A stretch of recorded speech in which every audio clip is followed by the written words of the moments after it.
have an injury like this, and again, unfortunately, nobody's ever going to forget this because we've all seen this on the front page of the friggin' Boston Globe now. So we can't get away from it.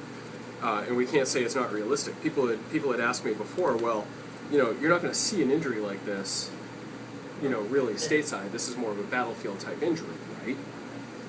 Saying I'm not going to have to deal with something that's this complicated. So we've got a couple of different problems with this. One is that it's a large and irregular geometry to the wound, which, just like the one that we saw from the video for the SWAT tourniquet earlier, it makes it a little bit complicated to kind of get at it. So we have a couple of different options. And this is designed to be a progressive exercise to work you through all of the different stages of hemorrhage control. But would anybody criticize you, or would anybody say you were wrong for just throwing a tourniquet on this right off the bat? No. Because is this person going to go directly to surgery? Yes. Yeah. Oh, as soon as they get to the hospital, they're going to go straight to They're going to go straight to surgery. But for the sake of following the algorithm, apply brute force, apply more brute force, apply a pressure dressing, apply a tourniquet, apply a hemostatic, right? So again, we can rehearse with standard gauze, but in reality, we would apply the hemostatic gauze in the exact same way. So however we want to do that, we can do that. What we're going to want to do is we're going to want to look for where the bleeding is heaviest, and more than likely the arteries are going to be running closest to the bone. But what you're going to want to do with your standard gauze or with your hemostatic gauze is to just pack the wound into any of the areas that are bleeding. Now, bones are sharp. Broken bones are very sharp. When I did the demo with the pig tissue a few weeks ago, the wound channels, just because of where I had shot the tissue, were just full of bone fragments. And they're very sharp, and they'll cut you, so you need to be aware of that. You can't just go in here and just cram this because you'll hurt yourself. So this is going to do a couple of different things. One, it's going to keep it clean, and if this was a hemostatic dressing, it's also going to allow us to pack the wound channel in there and try to get some of the. It's not like a stupid question, but if this, like the person that was injured, when you were doing this, would this hurt them? Of course it would. I don't know if they would be in shock or. Well, they'd be in emotional shock. They might be working on being in physical shock. That's certainly a possibility.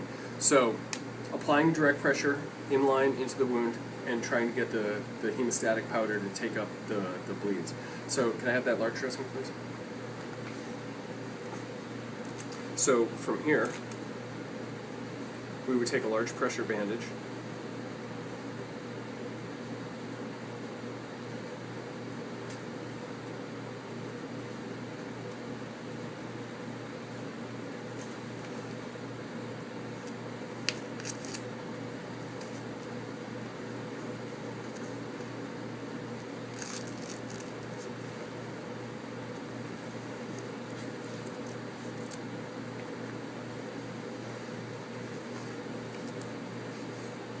So we need to accomplish a couple of different things. One, we need to apply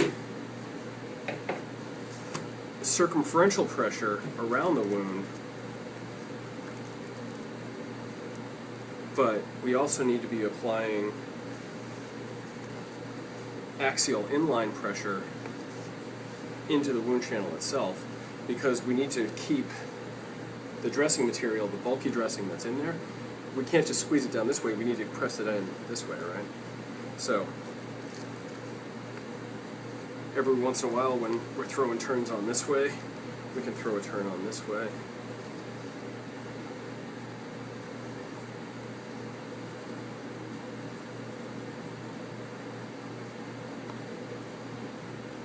And then just hook it in.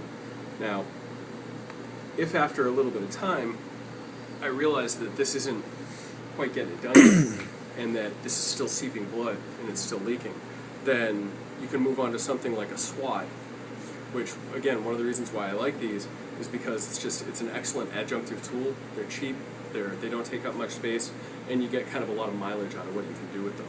So if you throw... So why would you not put that on regardless? Well, because if you don't need it, you might need it for another victim. You know, I mean, if you've got if you've got 45 people that are laying there needing help, you might need this for somebody else. You might need it for the kid laying next to them, whatever. So you don't want to go dumping all your gear on the first victim that you see. So again, this is I'm gonna go one time around so that it locks on, and then from here, I'm just gonna try to get as much axial inline pressure as I can manage.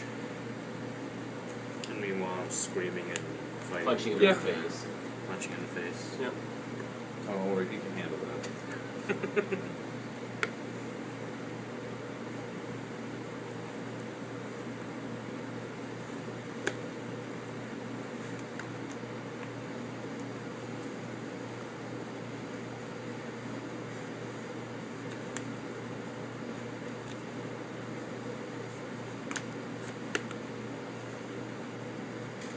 So you just take the end of the tourniquet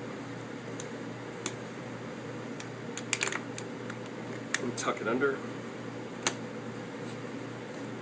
and that's basically it. So we have more pressure right near the joint space where the artery is going to be relatively close to the surface, and hopefully that's going to help control the bleeding. But then we also have axial inline pressure into the wound channel that's going to help tamponade off the bleeding with the hemostatic.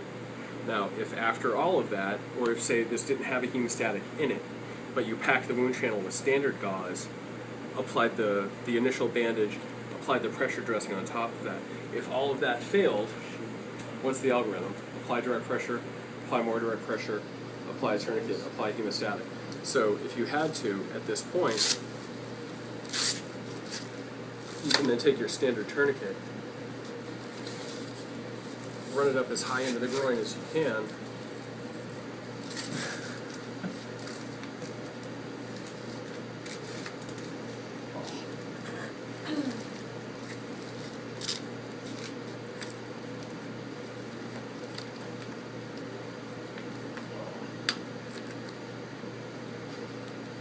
There it is. There's the face. He just made the tourniquet face. That's how you know it's on right. Right, so there you go. So if at that point he continues to bleed through that,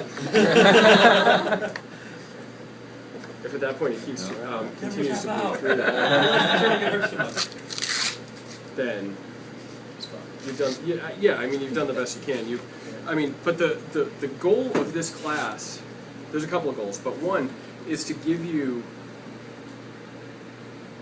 an algorithm, to give you steps of solving problems that you can reliably, you take the least intrusive, easiest step first, and then you progressively dial it up and dial it up and dial it up in a manner that it gives you options. It gives you choices, as opposed to just walking up to something and being like, well, I don't know what to do, so I'm just going to do everything, or I'm going to go over the top and just throw a tourniquet on right away, when in reality you don't really need that. You just need a pressure bandage. You know what I mean? So, who's up? Who wants to do this?